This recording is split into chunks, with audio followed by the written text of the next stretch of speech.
And on today's Unbiased Hard Take, got two big things for you because two guys got paid. Number one, TJ Watt signed a massive extension with Steelers, and Damian Lillard, storybook ending, sort of, to a point.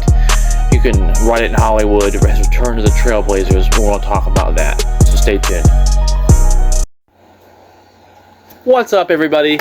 And on today's Unbiased Hard Take, yes, it is the dark times, and unfortunately, the only thing going on right now is the WNBA All-Star Game it's in Indianapolis, which that's kind of cool. But Caitlin Clark is not playing because she's dealing with a minor injury right now. But still, Indianapolis is cool. Caitlin Clark, fever, and it looks like a playoff team, all that good stuff. But I mean, ultimately, it's still dark times, and sad. But there is football coming late this month, and that's exciting stuff. But like I said in the pre-log, we have two massive things to talk about. We're going to start with the world of Damian Lillard, because he did sign a 3-year, $45 million contract. I wouldn't say extension, but to return to the Trailblazers. And he actually does not, he has a trade clause. A no-trade clause, and that's kind of interesting because him and LeBron are now the only two players in the NBA currently with a no-trade clause. And that's kind of interesting because, I mean, Damian Lillard, as we all know, it's Dame time. But also, he's going to end up ringless.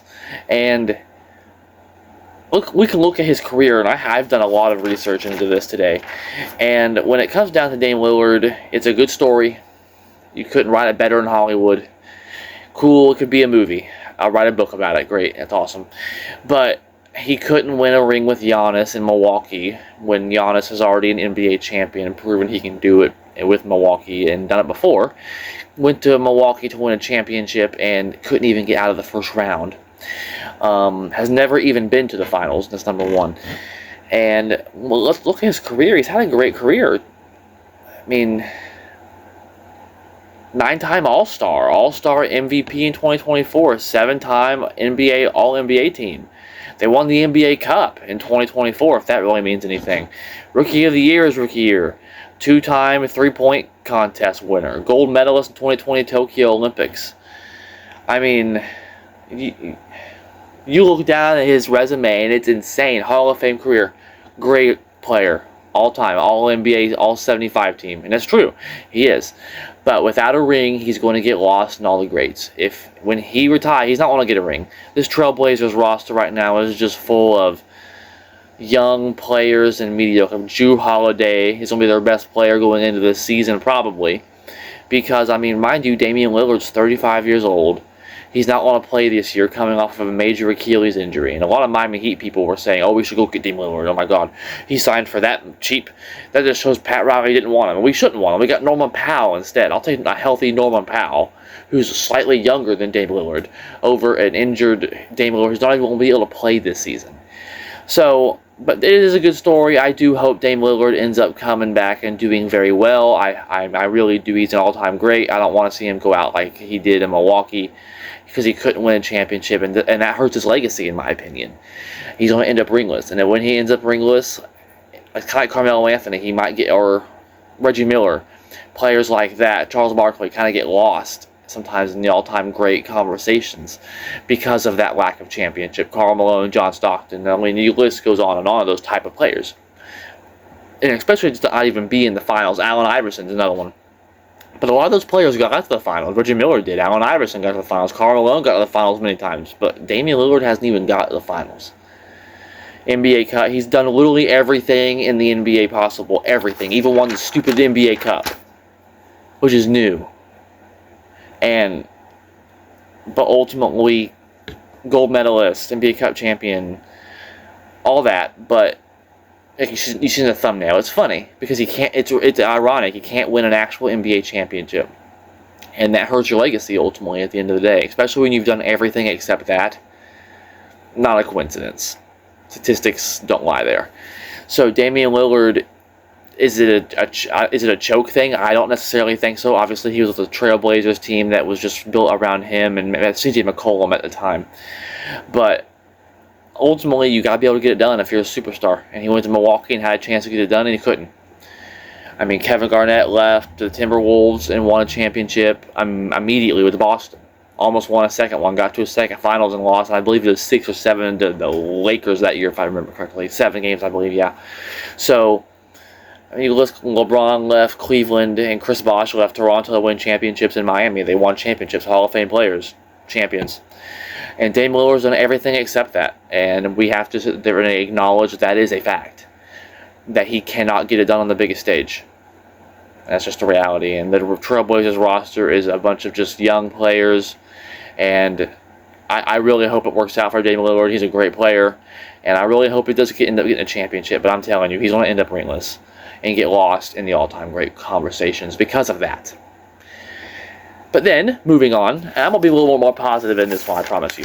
Because TJ Watt, JP's a very happy man, because he signed a 3-year, $123 million, $108 million of that is a fully guaranteed contract extension with the Steelers. And I've seen a lot of people saying, oh, he's too old to get that kind of money. That is the absolutely absurd and ridiculous. The man is 30 years old, and it's a 3-year deal. It's not like they locked him up for 6 years to where he'll be 36 from the contract stuff. No, he'll be 33. I mean, he had a down year last year, people say, and still literally had, I have all the statistics right here, 11.5 sacks and 61 tackles. That's his down season, playoffs, double-digit winning season. That's his down season. I mean, he's an all-time great. And the Steelers invest on the defensive side of the ball, and that defense looks absolutely scary because there's no excuses for the Steelers anymore. They've addressed everything. They have no distractions. Cam Hayward got his contract dispute. Aaron Rodgers is in camp and seems committed right now. You have DK Metcalf. You have your running back situation. There's really no holdouts. You have your draft class set up. You've made multiple moves. And that defensive side of the ball really looks good. Darius Slay, Joey Porter Jr., Jalen Ramsey, one of those players is probably going to have to move to safety. I would say that's probably going to be, I think Jalen Ramsey with his experience, but could probably move to safety a little bit better. Patrick Queen, I mean, obviously you have, like I said, Joey Porter Jr., Highsmith, TJ Watt now, who is now, that's to be noted, the highest paid non-quarterback in the NFL history, passing Myles Garrett and Jamar Chase. So that just shows that the Steelers are really invested to that defensive side of the ball. And you're going to need to playing against Jamar Chase, T. Higgins, Joe Burrow, Lamar Jackson, Derrick Henry, Zay Flowers, Mark Andrews. The list goes on and that. And the Browns are horrible.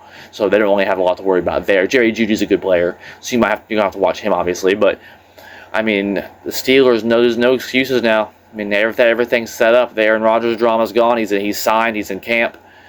He's there. You have receivers around him, and they now have Jonnu Smith and Freiermuth. They have a Warren at running back, and that rookie I'm spacing on his name right now. And like I just said, that defense looks like it's going to be one of the best in the NFL, and it should be with how this roster looks. It should be a top 3, if not the best defense in the NFL. I would say top 5 to top 10. I would say would even be sort of a failure.